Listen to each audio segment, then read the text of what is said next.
कैसे हुआ सभी लोग। तो आज हम हमारे कंप्यूटर आर्किटेक्चर और ऑर्गेनाइजेशन का लेक्चर 2 लेकर आए हैं। इसके पहले अगले वाले लेक्चर में हमने जाना था 21 में कि एक्नोस और सिंक्रोनस जो टाइमिंग वर्सेस टाइमिंग हमने देखी थी, जो आई होप आपको समझ में आ गई होगी। तो वो हमने जानी थी, ठीक है। फिर अब हम बात करने वाले हैं मशीन इंस्ट्रक्शन। इसके बाद करने वाले हैं मशीन इंस्ट्रक्शन। तो बिना किसी देरी के शुरू करते हैं। सर देखो, मशीन इंस्ट्रक्शन के पहले हम डेफिनेशन जानते हैं। इसकी डेफिनेशन है, ये प्रोसेसर क्या करता है, ये प्रोसेसर को अलग अलग फंक्शनैलिटी, अलग अलग जो फंक्शंस होते हैं उनको डिलीवर करने के लिए, अलग अलग फंक्शनैलिटी को डिलीवर करने के लिए जो रिक्वायर्ड इंफॉर्मेशन है उसको रोक के रखता है। ठीक है कि भाई अब मान के चलो, अब ये इंफॉर्मेशन जाननी है या मुझे एक वो क्या चाहिए, एक रिक्वायर्ड इंफॉर्मेशन चाहिए भैया, यहाँ से पता जाता है वो इंफॉर्मेशन वो चाहिए, तो वो उसे रोक लेता है और बाकी आगे चला जाता है ऐसा। ठीक है, अब सेकंड पे आते हैं। तो सेकंड नहीं है, इसका ही जो फर्स्ट पार्ट है, इसमें हम 4 टॉपिक बात करेंगे। 4 टॉपिक। फर्स्ट अपना ऑपरेशन कोड या ऑप कोड, ठीक है। इसमें क्या होगा, ये बिट्स का एक सेट होता है, इसे आप मान लो as a set of bits, ठीक है। तो क्या होता है, as a set of bits होता है ये, जो रिप्रेजेंट करता है, किसको रिप्रेजेंट करता है, क्या रिप्रेजेंट करता है वो रिप्रेजेंट करता है कि कौन सा ऑपरेशन परफॉर्म क्या करना है, या बोल सकते व्हाट ऑपरेशन परफॉर्म, क्या ऑपरेशन करना है, ठीक है। कौन सा ऑपरेशन परफॉर्म करना है, इसका यूज किन चीजों में, वो चीजें मैं अभी लिखूंगा, वो चीजें मैंने लिखी नहीं क्योंकि वो ज्यादा बड़ा है, उसका ये पेज भर जाता, तो इसलिए मैंने कहा कि अभी इस अगले स्लाइड में मैं उसको लगूंगा। तो किन चीजों में होता है, आगे बढ़ते हैं। तो ये कुछ थिंग्स जो हमने अभी जानी थी कि किन किन चीजों के लिए या कि क्या यूज करते हैं, इसका यूज किन चीजों में होता है, इनका यूज देखो यहाँ लिखा हुआ भी है मैंने, what does this happen to him for, किसके लिए है, किस काम के लिए और किन पे काम करता है ये। देखो, अरिथमेटिक लॉजिकल ऑपरेशन के लिए है, तो ये इसके लिए अरिथमेटिक और लॉजिकल यूनिट जो हमारा होता है उसके लिए। फिर दूसरा रजिस्टर, मतलब अगर मैं आपको इंग्लिश में बोलूं, for arithmetic and logical operations. Second है, मैं दोनों में इंग्लिश और हिंदी दोनों में समझा देता हूँ।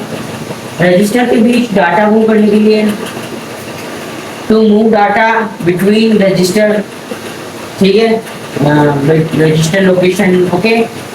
और थर्ड है मेमोरी लोकेशन के बीच में डाटा मूव करने के लिए, वही है to move data between memory location, okay fine. Fourth पे है रजिस्टर और मेमोरी लोकेशंस के बीच डाटा का मूव करने के लिए टू मूव डाटा बिटवीन, अब यहाँ दो चीजें रजिस्टर और memory location, to between transfer data register और मेमोरी लोकेशन। यहाँ मिलेगा to move data between register, तो यहाँ पर to move data between register और मेमोरी लोकेशन। फिर आता है ना आई ऑपरेशन के लिए, फॉर आई ऑपरेशन, ठीक है, और कंट्रोल ऑपरेशन के लिए, एंड सबसे एंड वाला एंड फॉर कंट्रोल ऑपरेशन। तो मैंने आपको इंग्लिश और हिंदी दोनों में पढ़ के बता दिया है। तो इंग्लिश मीडियम वाला अगर हमारे साथ जुड़े तो मैं आपको इंग्लिश में भी ये बता देता हूँ, बता दिया मैंने बस। तो ये है फॉर अरिथमेटिक लॉजिकल ऑपरेशंस, ठीक है, और हिंदी में यहाँ लिखा हुआ है तो आप देख सकते हो। Arithmetic logical operations for to move data between registers, to move data between memory locations, to move data between register और memory locations दोनों बीच में, for I operations और for कंट्रोल ऑपरेशंस। तो ये मैंने आपको बता दिया है हिंदी में। तो अब चलते हैं इसके सेकंड टॉपिक पे। मैंने आपको कहा 4 टॉपिक पढ़ेंगे, 4 टॉपिक में से हमने फर्स्ट वाला कंप्लीट कर दिया है, सेकंड में चलते हैं, सेकंड और थर्ड। ठीक है, इसके बाद के लिए एक ही बचता है। ठीक है, सेकंड आता है हमारा सोर्स ऑपरेंड ट्रैकिंग। ये क्या करता है, तो आगे ये वो डाटा है जो ऑपरेशन के लिए इनपुट होता है। This is data for operation. ठीक है, this is data for operation, ये डाटा ऑपरेशन के लिए होता है। ठीक है,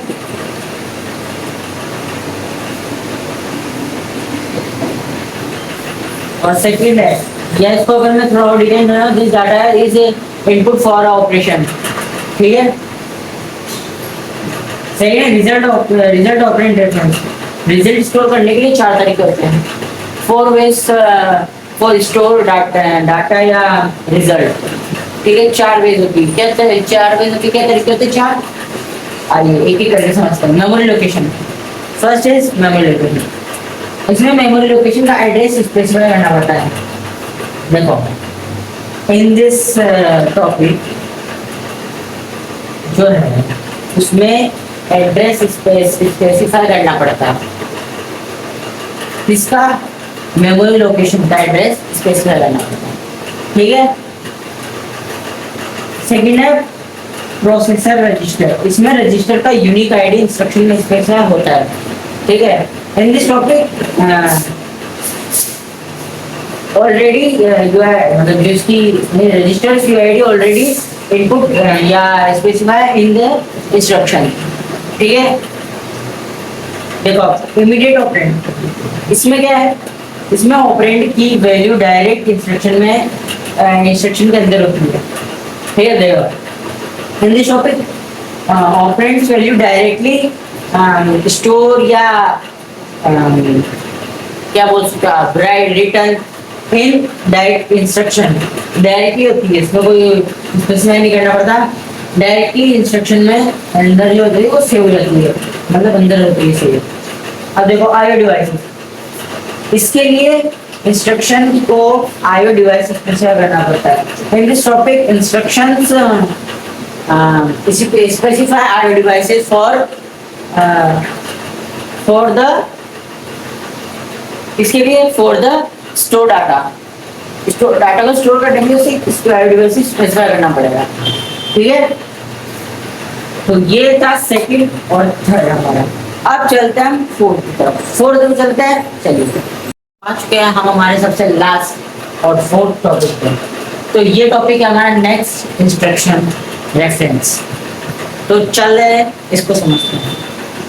चलो दोस्तों, इसमें मेन मेमोरी एड्रेस का मतलब जो मेंटेन करने का जो एक्सप्लेन होता है वो डिफरेंस देना पड़ता है।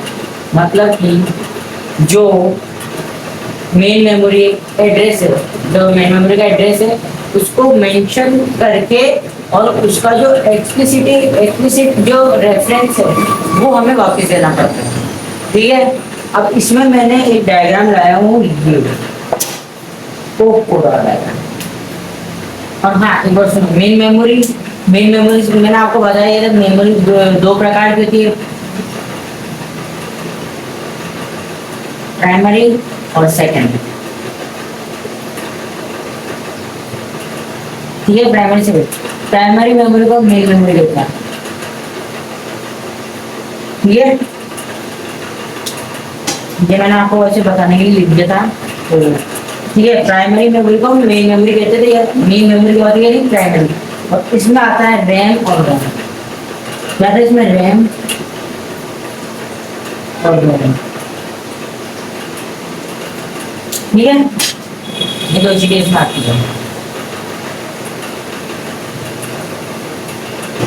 ठीक है, और ये मैंने इसलिए लिखा कि ये जो जीरो से आप देख लो, ये हमारा बिट है, बिट्स की जो रेंज है, और ये है वो कोड का, यानी कि इसका एड्रेस। ठीक है, ये एड्रेस हो गया, ये दोनों, और ये हो गया बिट्स की रेंज। आई होप आपको समझ में आ गया होगा। अब वाला जो लेक्चर होगा, जो अब हम करेंगे कल, ठीक है, उसमें हम इंस्ट्रक्शन टाइप्स के बारे में जानेंगे, कितने टाइप्स के इंस्ट्रक्शन होते हैं, कैसे काम करते हैं, वो चीजें हम कल का जो लेक्चर हमारा आने वाला है, अपकमिंग जो लेक्चर है उसमें हम जानेंगे। तो वीडियो कैसी लगी आप जरूर कमेंट में जरूर बताइएगा, और प्लीज़ हमारे चैनल को सब्सक्राइब करिए और हमें जल्दी आगे बढ़ाइए, और कैसे और वीडियो को लाइक, चैनल को सब्सक्राइब करिएगा। थैंक यू, धन्यवाद।